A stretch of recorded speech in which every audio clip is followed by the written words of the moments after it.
Sabah al-Khair, good morning dear listeners. You're listening to Radio 3CR on 855 AM and Palestine Remembered with Robert Martin, Nasser Mashni and Yusuf Ahmed al-Rimawi. Palestine Remembered is Australia's only English language radio program that is totally dedicated to Palestine. We'd like to welcome those listening on 855 and those that will join us on podcast at 3cr.org.au. Thanks for joining us. Stay with us and enjoy the episode. Good morning, ladies and gentlemen. Very excited. Rob and I are joined today by a wonderful Palestinian woman, Tasneem. Good morning, Tasneem.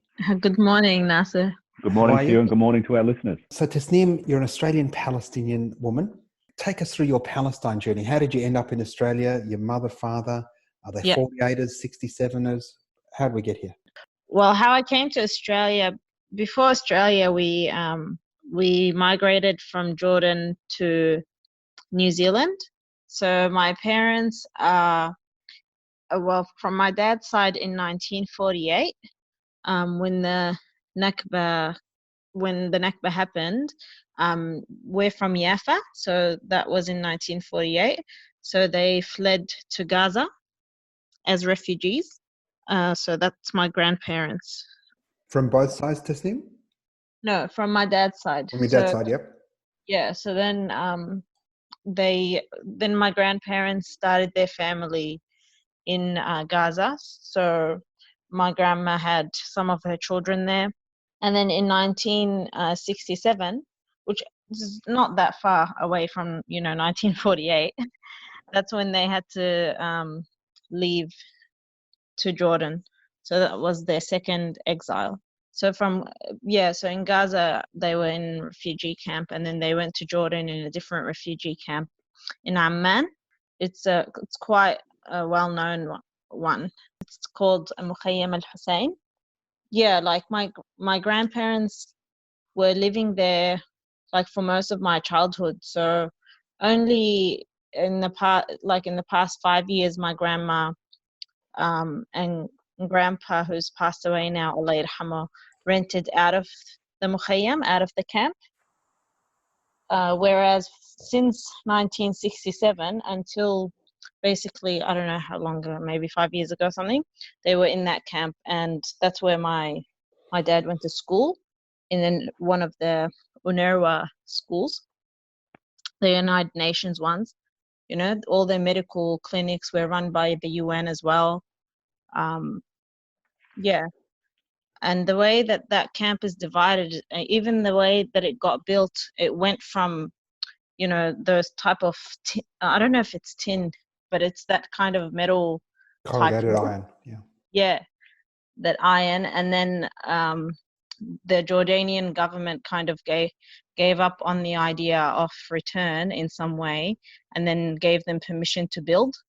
So then all the families who were residing in that camp built just, these very odd house structures, because that was also a temporary idea. It was about, let's just put this, few rooms and a roof together, and they were all piled up next to each other.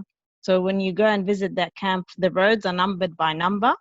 They don't even have names. It's like Road 1, Road 2, Road 3, and then there's like one big street, and then you have the roads. So Road 1 has like a top and a bottom, and then you have this just one big street.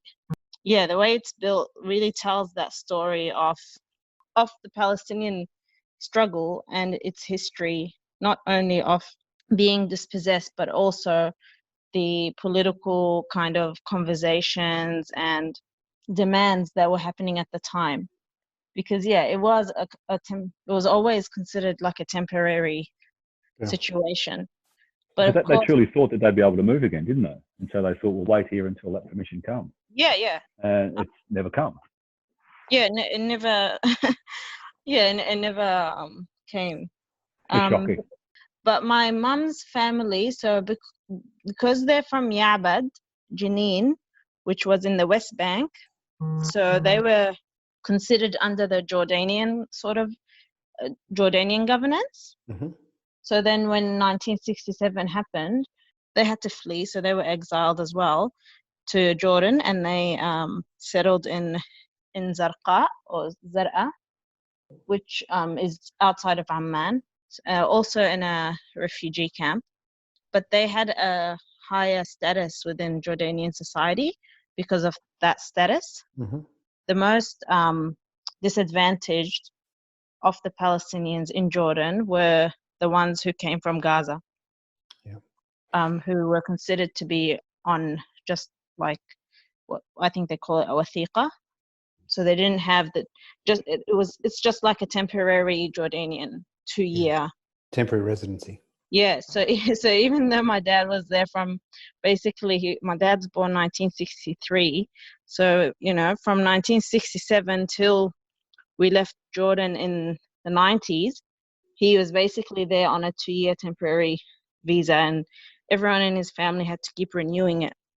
Whereas so that created some kind of like class difference between Palestinians even in Jordan.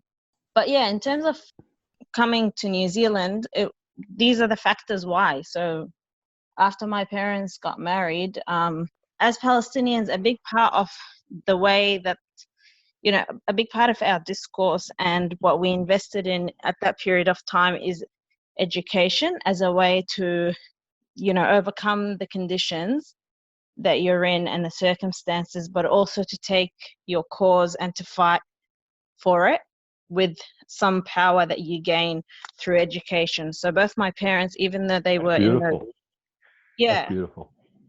Even though they were in those really disadvantaged positions, both their families were like, no matter what, you're going to get degrees. So for my mum, because she was Jordanian, she was able to get a scholarship through high grades as well in high school, and then she studied computer science in the University of Jordan in Amman. And then my dad, through a scholarship, I think so, but yeah, he studied engineering. And then as students, after they graduated, they kind of met through different networks, and then that's how they got married. Even though you do have that kind of a little bit of upward mobility because of the discrimination in Jordan, and especially like ideological as well. If you've been a student organizer in some way, you face a lot of barriers when it comes to work. So then my parents decided to start applying outside of Jordan so that they can guarantee for us some sort of opportunity and stability and whatnot. So then they basically just picked up and went to New Zealand, where they didn't know the language or know anything about New Zealand. And that was in 1996 when they did the application. So I was, I think, 5, and then by the time we got to New Zealand, I was 6. And that's me and my 3 sisters. We were the ones born in Jordan, and then my other siblings came after. In New Zealand... How many siblings do you have? So we're 6 in total. Okay. It's a good Palestinian family, Rob. It's a good Palestinian family. One for mum, 1 for dad, and 4 for the revolution. Yeah. I love it. I love it. Yeah, always big families. Actually, my dad's family is 8 children, and then my mum is 10 children. Yeah. So they were, with my mom's family, like all 10 of them were living in a really small kind of, I think, 2-bedroom, all for the whole family. But yeah, in New Zealand, we were like the schools there, they were predominantly white. So I experienced a lot of culture clashes, but also I didn't know it was racism then, but that sense of being inferior. And one thing that really upset me at that time that I still kind of, it leaves its scars. It's that sense of like, I was so fluent in Arabic, and then when I got into that New Zealand classroom, because I was 6, so I was put into grade 1, like I didn't do kinder there. Yeah. Then it was like I didn't know how to talk. I didn't know how to talk to anyone who was there. So that's something that still left like a mark. And it gave me an insight into, I guess, I don't know if we can call it institutional racism, but just knowing that you're othered, but it also came with that sense of inferiority too. Because it's not like you don't know English because you know another language. It was you don't know English because, you're behind, or all these other things that we associate with refugees. It's crazy when you think about it, because the refugees often speak 2 or 3 languages. Yeah. Because they struggle with English, the majority of people go, oh my gosh, you've got no idea. And when you Yeah. third language or your second language, it's crazy. But it's what happens. Yeah. And then also, New Zealand has a different kind of environment. So, Maori people, in terms of the way that the population is distributed. So we were in Auckland, and at school there was always Maori people. We were like, the anthem was done in Maori. The settler colonization, we could see it in the experiences of our Maori peers, the effects of it. But at the same time, we were aware as well of, they were there with us within the same classrooms. Whereas when we came to Australia, I came here when I was in year 7. I was very surprised that, like, where are the Aboriginal people? Yeah. It's a big difference here. The colonialism, the massacres, the erasure was far more complete in Australia than it was in New Zealand. There are those differences, yeah, especially like, it depends where you are, because in Melbourne City, there's certain areas where, Aboriginal people might be residing, but then there are areas that are like more, for example, Arab populated or Asian or Indian, and so there's that segregation that it creates that sense of, like, you feel it like this is such a white country. The main reason I bring those experiences up, I guess, is to kind of reflect on becoming conscious of my own racialization, and also understanding racism in these contexts that I grew up in. I've got a dear friend in New Zealand, Tasneem, and in New Zealand, something like 1 in 6 people is actually a Maori or has Maori descendancy, as opposed to in Australia, it's like 1 in 50. And that 1 in 50, when you're in Melbourne or Victoria and huge chunks of Sydney, you know, is not 1 in 50. It's like 1 in 400. It's not until you go inland and west that you start getting the sort of numbers that balance that out. We're going to go to a break right now. To stay with us, ladies and gentlemen, we're going to go from here to America. So stay tuned, and we'll be right back after the break. Throughout the month of June, we'll be asking you, the listener, to support radical community-owned media during our June Station Appeal. We'll be taking donations online to help keep the station going for another year. Like so many community organisations, we're feeling the impact of COVID-19 restrictions, and we know you are too. But independent community media is more important than ever, and we hope you can show your support with a donation. The 3CR Station Appeal starts on Monday the 1st of June. To donate, go to 3cr.org.au. 3CR, here to stay. Welcome back, ladies and gentlemen. And events are still moving very quickly in America with George Floyd. Protests on the street, White House is burning, President Trump is holding the Bible upside down and backwards. Mabo Day, June 3, just passed, where the High Court ruled in Mabo's favour and overturned terra nullius. Nothing's happened since then, of course. We had the situation in Sydney where a 16-year-old boy had his leg swept by a police officer, and the police commissioner said the police officer was having a bad day. Couldn't help but think, why is it that only coloured people ever at the end of a police officer's bad day? We had 432 deaths now in custody since the last Royal Commission in 1992. Over 300 recommendations in that Royal Commission, none fully completed. 2015, David de Gungay, 26, 8 times calls out, "I can't breathe," dies. No charges on the police officers that killed him. The coroner said that it was bad training, that they didn't understand the concept of positional asphyxiation. We're still waiting for the outcome of the Tanya Day inquest. We've got the situation in America, George Floyd, Ahmaud Arbery, who was hunted from a ute. Tamar Rice, a 12-year-old. Eric Gardner, who couldn't breathe, selling cigarettes that Rob Rice spoke about last week. Yep. In Palestine, we had a young autistic boy who is profoundly deaf, executed with 12 bullets as he cowered behind a rubbish bin. we spoke about it last week, but the second anniversary of Razan Najjar, a nurse in uniform executed by the Israeli sniper force. We've got a situation there between the United States, Israel and Australia, where 3 settler colonialist states continue to kill wantonly and looting the people. Tasneem, take us through all of that, and perhaps towards the end, if you could talk about this afternoon's rally. I guess it's quite heavy. Heavy. This past week has been difficult. Just I don't know if it's a week or a bit over.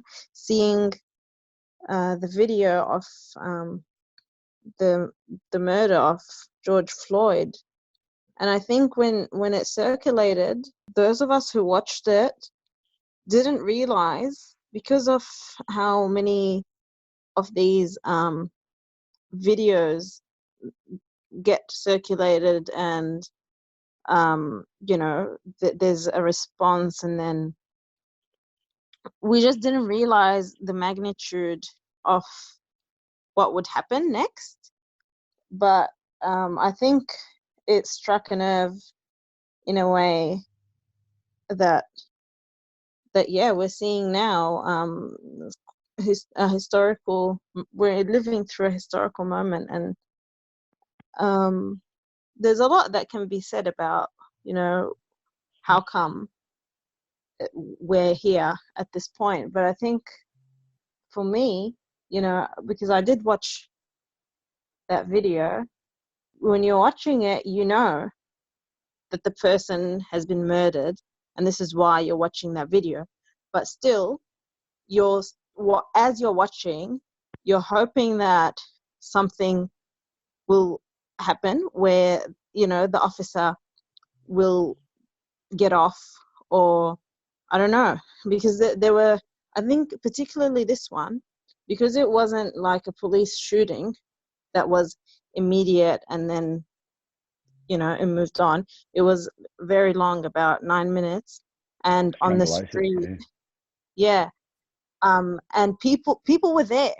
So I think like seeing the people screaming, trying to negotiate, trying to like appeal to this officer's morality, not just him, but all the 4 of them. And then, saying to them, you're bogus, you're this, you're that. But like it's like he was just like a brick wall or a machine or something, where there was no budging at all. So I think, seeing that, and then for me finding out that the person that called the cops on George over a $20 fake bill was a Palestinian, and that this all happened outside a Palestinian store, it really, like, it's been, it's been just devastating to witness and to absorb all of that. But also it got me really, really angry, because, And we should say, I mean, the anger is from our complicity, and because our argument as an oppressed majority in Palestine, but as settlers ourselves, whether that be in the United States or in Australia, we need to understand, when you call the police on a black man, that can be the end. In many, correct, Rob, it's like a death sentence. You're calling in a hit squad. These guys, none of them come gently. Yeah. And exactly. Like, and then for me, there was just so much gaslighting afterwards, and push, like going back and forth on, oh, well, that's what you're supposed to do. You call the cops and whatever. And then, like, not just myself, like, many of us were like, what are you talking about? Like, if this occurred, in Palestine, where, Israel, you would not call the Israeli soldiers or any of the Israeli forces on someone who's showing you a fake bill, because you see them. You're just not going to do that. You see them in a certain way, and the question is, why do we not see the settler colonial powers, whether it's in Australia or in the US, in a similar light, in a similar kind of criminal thuggish, you know, Well, immoral, yeah, like, yeah. in the desire to assimilate Tasneem, one of the the hierarchies of status is, as long as somebody's beneath you, you're closer to the top. What the Palestinian shop owner doesn't realize, in his compliance with that white rule, white law, in his desire to be whiter in complying, he doesn't realize that he can't ever be white. Today, the white guy and that store owner, perhaps they are looking down on George Floyd, but at no point is that owner ever going to be white or accepted as white. You know, there is all of that, but at the same time, it's also like this. There's this implicit racism of seeing a black man as dangerous, a threat, a criminal, already guilty, and this is why they deserve, the full force of law enforcement, like, brought in against them or him in particular. So if we had Edward Said to break down Orientalism for us and the dehumanization we've had on us, the reality of the black man and woman and how they've been portrayed, and Muhammad Ali's got a fantastic 2 minutes where he talks about, everything that's good is white and everything that's bad is black. Taking from there and the protests that we've got there, Black Lives Matter movement, America's burning. At one point, every state in America had protests. We're meeting this afternoon, Tasneem, 2:00 in front of State Parliament. You're one of the organisers of facilitating, helping with a group there. Tell us about that and how we can support it. From all of these discussions, I guess it comes down to, like, as Palestinians, how are we locating ourselves and how are we imagining and perceiving ourselves? Because when we work through that, that's what will prompt us to articulate a solidarity and commit to a solidarity towards liberation. So, we've organized a Palestinian contingent for Palestinians if they want to be within an inner group of familiar people or pro-Palestinian supporters, that they can come, and that way we can, be together at the Warriors of Aboriginal Resistance rally that is for Black Lives Matter, meaning Indigenous and Black here in Australia. We can't forget that when we're talking about the US, it's also about Native lives, about, the race, the settler colonial ongoing genocide there as well. Yeah. So we have this contingent, but I think another powerful reason why it's important to come together as Palestinians for Black Lives Matter or Palestinians against Aboriginal deaths in police custody is because we can draw those links between Israel and Australia, and we can also make it clear that Zionism is racism, and so we make that point within our community, but we also make that point within what we're seeing is, for example, some liberal Zionists who are also expressing their support for Black Lives Matter and who are trying to kind of hijack this moment to propagate, a certain kind of normalization with Israel and whatnot. And this is just like their common tactics anyway. But our presence, it's there out of a principle, out of a solidarity, but also out of resistance to the structures of oppression that we're subjected to. So, there are many aims of why I see that it's important for us to be there, not just like as anyone who's just shown up to the rally, but we're there as Palestinians for Black lives. The Palestinian contingent, listeners, is going to be on the south side steps of Parliament House, top of Collins Street.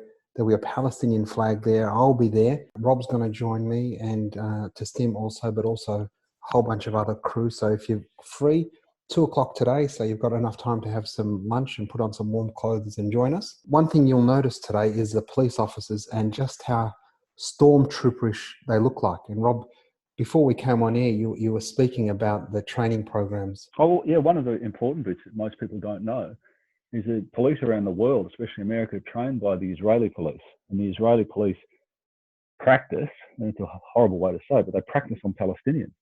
And the one that it's the knee-on-neck restraint is what it's called. And that's the one where you'll see pictures all through Palestine where they've done it to the Palestinian kids, and people have died, they've had their necks broken, and, they're using it fantastically well in America on the African-American community. It's a disgrace. This was the maneuver that police officer used to kill George Floyd. Yeah, and it's the one, and it's that powerful. You can see the police officer sitting up there. He basically had one hand in his pocket. He wasn't struggling at all, and also by him sitting like that, you could tell that he had no fear for his life, and so he just slowly squeezed the death out of the man. When I saw the information circulating about this, I was also thinking it would be helpful to frame it as an exchange rather than, Americans are trained by Israel, because, Americans also train Israelis, yeah. And fund Israelis. So it's like an exchange. They are cooperating on racial oppression. Like, this is what their job is, to figure out all these, advanced ways to do these genocidal, colonial, racist projects. There's no master-servant here. They're both masters. As Palestinians, looking at what's happening on the streets in the US, we're seeing the tear gas. We're seeing it's a military occupation. I mean, in the US, it's not a military occupation, but the police there operate as they terrorize, indigenous and black people. So, but we're seeing also the military being brought out in Washington, and then all the curfews and everything. So it's not like these are paramilitary police forces. We've come to the end of the show, so thank you very much for joining us, Tasneem. We'll look forward to seeing you this afternoon and some of our listeners. Yeah, thank you. I always wondered when I went to church on Sundays. I've always been one I'm not just a boxer. I do a lot of reading, a lot of studying. I ask questions. I travel these countries. I watch how people live, and I learn. And I always ask my mother, I said, Mother, how come is everything white? I said, why is Jesus white with blonde hair and blue eyes? Why is the Lord's Supper all white men? Angels are white. Pope and Mary and even the angels. I said, Mother, when we die, do we go to heaven? She said, naturally, we go to heaven. I said, well, what happened to all the black angels when they took the pictures? I said, oh, I know. If the white folks was in heaven too, then the black angels were in the kitchen preparing the milk and honey. Listen, you quit saying that, boy. I was always curious, and I always wondered why I had to die to go to heaven. Why I couldn't have pretty cars and good money and nice homes now? Why do I have to wait till I die to get milk and honey? And I said, Mama, I don't want no milk and honey. I like steaks and I said, milk and honey is a laxative anyway. Do they have a lot of bathrooms in heaven? So anyway, I was always curious. I always wondered why. Tarzan is the king of the jungle in Africa. He was white. I saw this white man swinging around Africa with a diaper on, hollering. Oh! Do you all see Tarzan over here? Right. Tarzan? And all the Africans, so he's beating them up and breaking the lion's jaw. And here's Tarzan talking to the animals, and the Africans been there for centuries, and he can't talk to the animals. Only Tarzan can talk to the animals. I always wonder why. And Miss America was always white. All the beautiful brown women in America, beautiful suntans, beautiful shapes, all type complexions, but she always was white. And Miss World was always white. And Miss Universe was always white. And then they got some stuff called White House cigars, White Swan soap, King White soap, White Cloud tissue paper, White Rain hair rinse, White Tornado flow wax. Everything was white. And the angel food cake was the white cake, and the devil food cake was the chocolate cake. So, Mama, why is everything white? I always wondered, and the president lived in the White House. And Mary had a little lamb, his feet as white as snow, and Snow White. And everything was white. Santa Claus was white. And everything bad was black. The little ugly duckling was the black duck. And the black cat was the bad luck. And if I threaten you, I'm going to blackmail you. So, Mama, why don't they call it white mail? They lied, too. I was always curious. And then this is when I knew something was wrong.